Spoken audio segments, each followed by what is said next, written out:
Sawa, daktari, so you have told us kulikuwa na SARS, MERS, and both were outbreaks of corona. I know kitambo we had things like smallpox and influenza, then Spanish fever. Yes. How big a deal on a scale of 0 to 100 million, sijui kubwa aje, but how big a deal is coronavirus? Is it about to end, ama hii itaendelea tu, it's now our lives, or yeah? Okay, so far, the number of deaths that has been recorded from coronavirus is about, it's slightly above 42,000. We've had way more cases of recovery, and the reinfection rate is not as widespread as compared to the other versions, the previous infections by the same virus. So compared to other viruses, the comparison might be hard to do at this moment. If you consider the times we live in, the amount of technology we have, the amount of knowledge we already have about the virus, and the information that the public has concerning prevention, I can say that the virus might not do as much harm as the previous versions did. Okay. So how big a deal is coronavirus? It's a big deal. Okay. A lot of lives have been claimed, but I believe that we'll get it under control not in a very long time. Okay. We have vaccines that are already being tested. They have not reached clinical trials yet, but then that will be long in coming. Normally it takes a long while to get vaccines to be used by the public. It could take anywhere from 6 months to 10 years. But for coronavirus, we are hoping that within a few months it will be ready. Then for now, we already have some alternative medications that we could use. The FDA just approved what we call the hydroxychloroquine, which is basically what we used to treat malaria previously. Okay. Ile chloroquine ya kawaida. The same chloroquine that we use. It has been approved by the FDA. Though for Kenya, FDA is Food and Drug Administration. Yes, it's the US. It's the body that is responsible for overseeing any medications that is sold anywhere on earth. Yes, so for Kenya, I think the government has put a bit of delay on the use of hydroxychloroquine. I'm not so sure why, but then we should be able to start using it very soon. Okay. Yes. So basically what you're telling me is it's not the first time. It's not the first time. And the people who recover are actually more than those who die. More than those who die. So we shouldn't be too scared. So we should not be too scared. We have people recovering, and we at least we have already identified a medication that could work. That could work. That is different from the previous years when people were, I could say, clueless about what the virus was. There was not enough information, and it was very hard to control the spread. Wow. Yeah. Wow, that is so encouraging. So long as people maintain the social distance and keep the immunity high. As long as we follow the guidelines given by the government, and of course personal discipline. Discipline is very important, especially for our country. I hear people complaining that we have a lot of discipline issues. That is quite true. That is quite true. But we have to be disciplined. Okay. The recklessness of some people might put us in a very bad place. But then when you see someone being reckless, there are people who might not want to live. Not everyone wants to die. Okay? A lot of people want to live. Oh, yes. Okay? So if you don't want to protect yourself, please try to protect the people around. The people around you. Okay? Wow. Yes. Wow, that one is inafaa ikuwe quoted. Yeah. If you want to die, ni sawa, but protect the people around you. Please, let those who want to live, live. Live. Wow. Okay. Yes. Okay.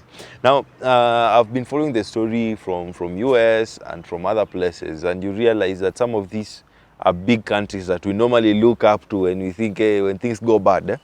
But I was just hearing that hospitals in the US are already getting overwhelmed.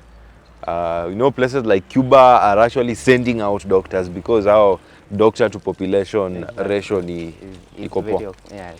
But so do you think Kenya as a nation iko na enough medical personnel and facilities to get this under control? And just in case, we hope it does not, but kumekuwa na projection of having up to 10,000 infections, was it? In April, yeah.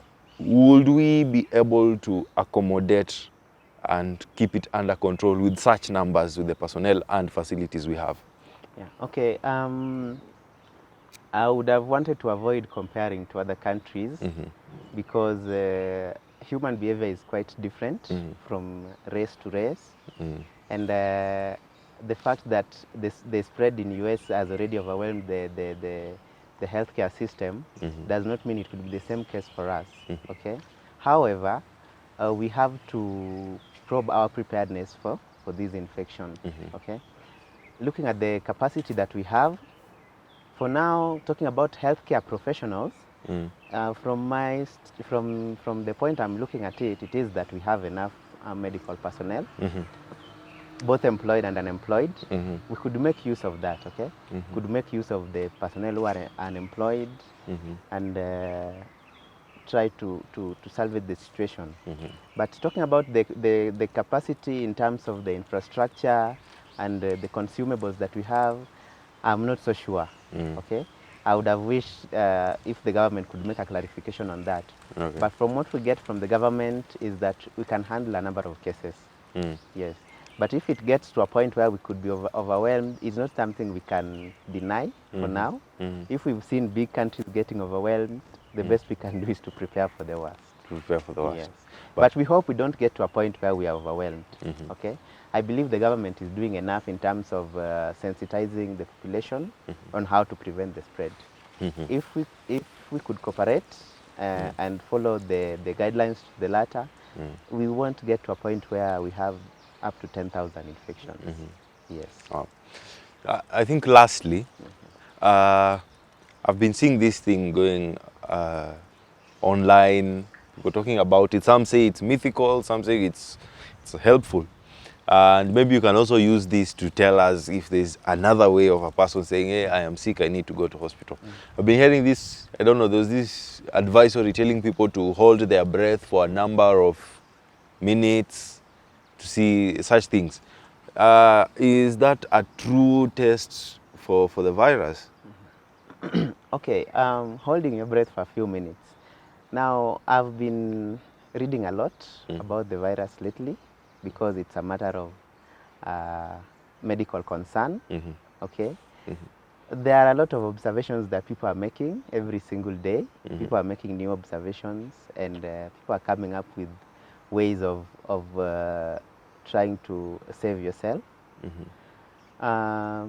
Recently, when hydroxychloroquine, the medication we believe could help, was first discovered that it could help in treating coronavirus, we still recorded fatalities. Okay. Some people still died despite being on the same treatment. Okay. It had to take a number of trials and trying to get the dosage right before we could now get an approval that it can work. Okay. People are making a lot of observations, including the ascorbic acid issue, vitamin C, and T, and the rest of the stuff. What works for one person might not work for another person. Okay. Holding your breath, that could have been someone's observation.